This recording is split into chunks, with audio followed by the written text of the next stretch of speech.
Hey, what's going on, everybody? Welcome back to another episode of IK Tech Talks. This is Ryan here, and this week we're going back over AmpliTube 5. We're getting into automation control and how to use MIDI. So we're going to go over how to use everything live, how to use it in the studio, and everything in between. Hopefully, it'll help you guys understand the program a little bit more in depth. And for those of you guys who don't own it, you'll have a chance at the very end to win yourself a copy. So let's dive right into the program here, and we're going to start with the audio MIDI setup. So you can see we have our ACO for Windows. If you don't know what ACO drivers are, make sure you look up your audio interface if you're on a Windows system. If you're on Mac, completely ignore this. But we're going to use our AXIO ACO drivers to get the most performance out of our device. We're going to use 256 buffer. You can go lower if you want less latency, but if you hear clicks and pops, raise that back up because that's going to give you a little bit more processing power from your system. So keep a measure on your CPU meter. I keep a lookout on the upper right-hand corner. Remember, we are streaming, so things might be a little bit different than usual. But 256 is my buffer for right now. And we're going to pick our MIDI devices, which are the AXIO and the DS1. Mainly, we're going to use the DS1 today, which is just going to be a bunch of generic faders, just to give you guys an idea on how to use this stuff. So let's dive right in. We have our MIDI set up. We have our audio set up. You can see my track here. I have input 1, which is with my Z-tone. If you don't know what Z-tone is, look it up. Our mod should be sending a link anytime. But you have channel 2 here and you have stereo. So if you don't know what that means, the 1/2, and you only see signal on the left side, that's because you're on a stereo track. So let's go to mono. Now we have signal, but we don't have AmpliTube or anything on here just yet. So let's go ahead. We'll go to VST3. We'll just drag and drop him on there. Now we're in Ableton Live 10. So if you use different DAWs like Logic Pro, stuff like that, the steps are a little bit different, but the concept overall is the same. Now, we have initially a default preset loaded up, which is kind of like a classic rock preset. Let's just hear what it sounds like.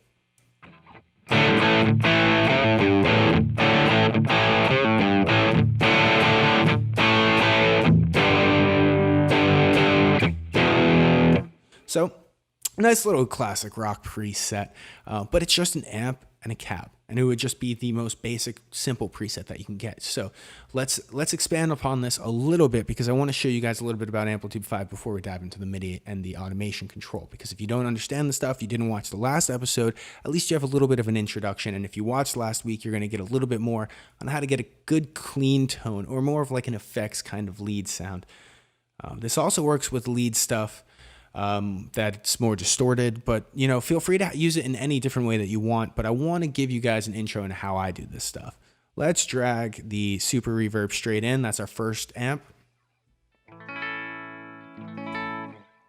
All right, not too big, but we're gonna add 2 more amps to the side. And I realistically would put the 65 super reverb, but I've been told by a lot of people to mix up the different series that you use, especially if it's not going to be something that's right in your face. So I'm going to pick 2 different amps, and I like them both. They're both from 65. One's the Princeton, one's the Deluxe Reverb.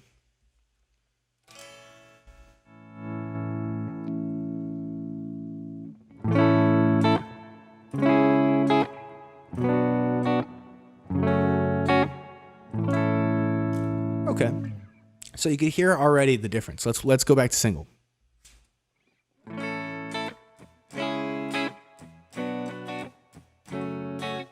Now, there is also a volume difference, but we kind of compensate with that over here between -6 and -6.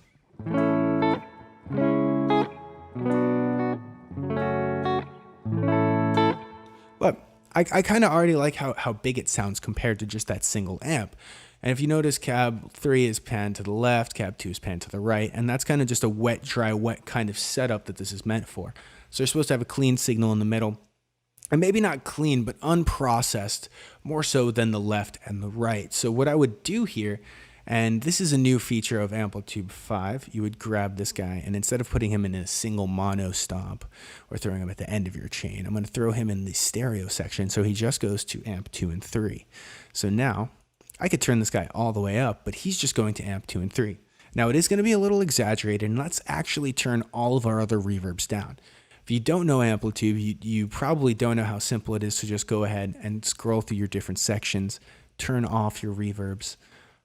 You can see I have a little mixer section here with the room. You can also use the main mixer there, but I like to scroll through like this. Bam. So now I have no room tone on there, no spring reverb on the amp.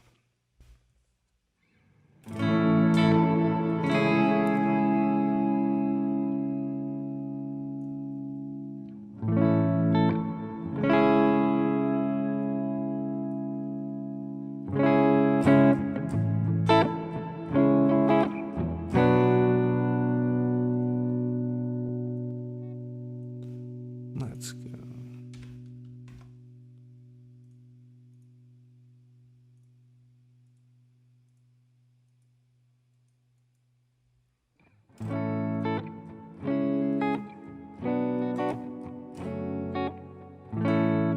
Now, all right, the reason why I did that is not because it sounds so much better than going with the original setup that you might have in AmpliTube 4 or something else. Is because I wanted to show you the stereo input right there and the way that I was blending the mix in there. And, you know, there's so many different ways that you can do it. But in AmpliTube 5, you even can throw a compressor at the end of your chain. You can throw a little bit of, you know, vintage EQ, which just gives you a little bit of you know, life at the high end, the low end. I like to put 100 with a little attenuation, a little boost.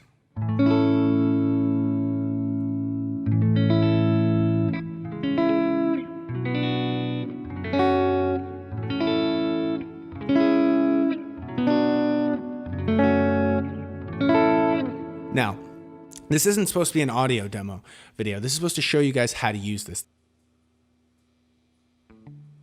All right, so now that we have a tone that we like, remember this isn't an audio demo example. This is more about how we're going to control everything. So let's jump into our settings and go over how we're going to do that. So we have our automation tab here. Now you have global, stomp, stomp stereo, and all this stuff.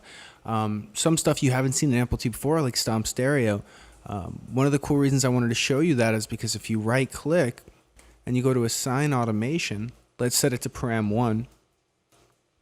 You'll see that now you can control it here in Ableton. You have this little guy, which will open up your automation assignments. Now, every DAW is a little bit different, but they all work very similar in that concept.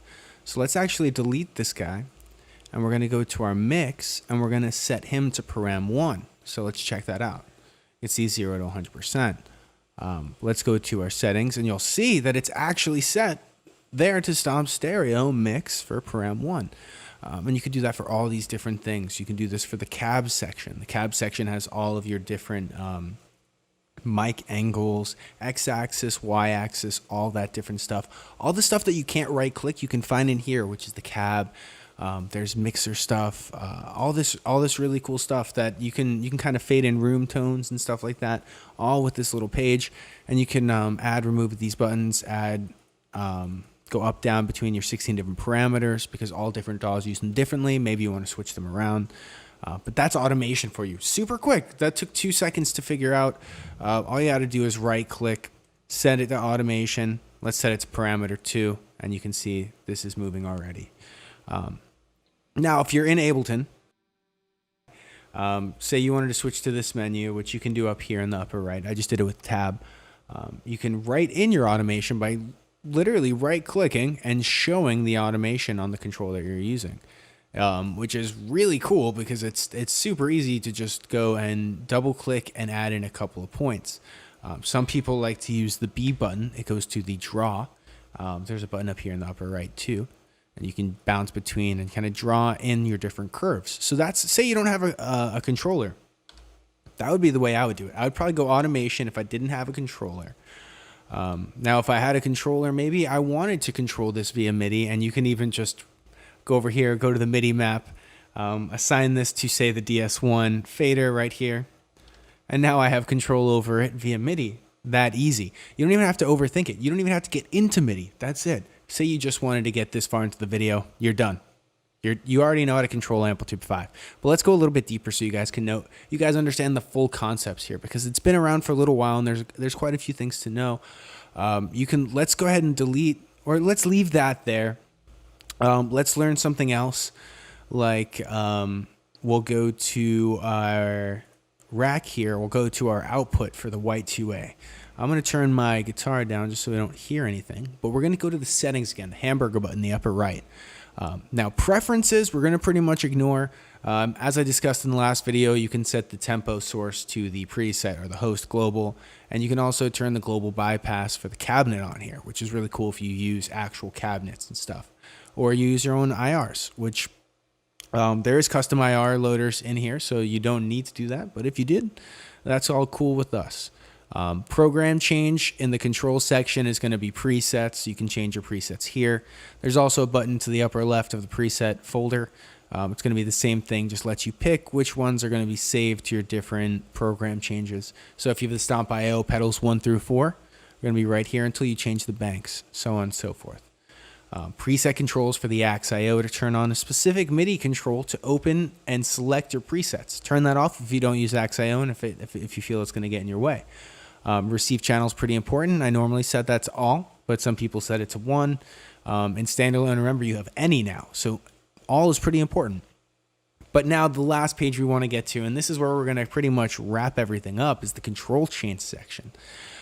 Which actually, let's go ahead and ask our question to give away AmpliTube 5. If you guys want to go ahead and throw your answer in the chat box, we want to hear your opinion on the following question. Now remember, I need your IK username with your answer, or else we can't give you guys the software. So I wanted to stop to say that. So go ahead and send us your favorite piece of gear in AmpliTube 5 SE. Only SE. You guys have to look up SE on the website to make sure that you have something in there, and that's who we're going to pick. We're going to pick somebody random. We want to make sure that they didn't win before, but AmpliTube 5 SE, give us your favorite gear model, and then also give us your IK username. So that's the giveaway. We're going to be picking an answer, or we're going to be picking a winner in the chat box in just a moment. But let's go ahead and wrap up here and go over the control change messages. We already went over automation. We went over a couple of different features in AmpliTube 5, and we went over the audio MIDI setup and getting that all, ironed out. So let's jump in here. We have global. I'm not going to use any global stuff today, but this is where you can kind of go through your preset next and previous. Say you have a switch that you want to go between the two. Axe IO is a very good example because Axe IO has a double switch option. Also, you can use a sustain pedal to do the same thing. Your global wah volume, your warminator, which is a specific wah pedal. Now, you're going to have your MIDI track here, and you have audio 1, AmpliTube as your track. These are both record armed. Let's press learn. And now you can see that just immediately went to it. So MIDI CC41 is what I have to that knob, or sorry, fader. So that's going to be our wah control. So check this out. If I go ahead and load any wah pedal from the filter section of AmpliTube to just a regular slot, I now have control over it. That's pretty cool, right? So let's go ahead and let's remove that, and let's get another example. So I'm going to go to clear all. Who needs all that, right? We're not going to use anything global this time. Let's use a preset parameter. So, you can see loop 1, 2, all of those different things for standalone are here, which is really awesome. Tap tempo, which you guys won't see until the next build. That's a sneak preview. Don't tell anybody about that. But you guys tuned in here, so you got to see it. But anyway, let's keep moving here. So we have preset, next, previous. Let's go to preset, and we're going to add a parameter. You have all of the different options highlighted that you have. So we're going to go to Stomp A, you have Stomp Stereo. Let's go to Stomp A, we go to our bass wah, and we'll go to the wah parameter. Now you can see it's right here. You can press learn, and you can move this control. Now, once I close this menu, it's going to actually show me what I'm doing. It's not going to do that until I close this menu. But you have your min and your max, which is going to be the value that the wah hits at the minimum and at the max. So if you want at the lowest part of your fader, it hits 30%, and you want to control like a minimalistic wah, you can do that. The curve is going to be how the value goes from 0 to 100. And check out the user manual for a little bit more of that. But latch is going to just be clicking on and off. So let's show off how that parameter works. You can see that there is some MIDI signal in the bottom left. And this guy is assigned to MIDI CC42, right? And you can also notice if I right click, it pops up and you can right click to MIDI learn it. So now you see it moving. Sorry, I didn't give it enough time. If you go into this menu and you learn it here, It's the exact same thing. You close this menu and you'll be able to see everything move on screen. When you close this menu, it does take a second. So give it a second. It's sometimes it seems like something didn't work, but it all does work. As long as you press OK and give it 2 seconds, you have a remove button here and another add button. So if you want to go ahead and mess around with these controls, though, that's really awesome. Remember, keep that to all if you're using different MIDI controllers. I'll keep this off if I don't have the AXIO plugged in, which I do. So cool. That's how you're going to control automation. You have a right click. You can have your parameters there. You also have the menu, which we went over earlier, which is all these different sections. And you also have MIDI. So you can see there's different ways to control everything. And sometimes you might find MIDI is better than automation. Sometimes you might find automation is better than MIDI, and vice versa. It's all a give and take. And we wanted to give you guys the most opportunity to control this stuff, depending if you use MIDI controllers or if you're a DAW user. Check it out and let us know what you think about it. We have a wish list on our forum. I'll make sure that our mod sends that over, and make sure you guys send your answer into the question. Remember, that's going to be your favorite gear from AmpliTube 5 SE. If we didn't already pick a winner in the chat, we will be picking one soon. Sorry, I have a lot going on. I have not been looking at it, but I will make sure that we get back to you guys. Leave some comments for us to get back to you guys if we missed you in the chat today, or if you watched after hours. And make sure that you guys like and subscribe. You're gonna get a chance to win some gear every episode, and this time it was AmpliTube 5. So congratulations in advance to the winner, and we'll see you guys next week with some really great stuff. Thanks again for tuning in. You're the reason that we do this, guys, and we hope that we're all doing safe and staying healthy through all these times. Thanks again, guys. Cheers.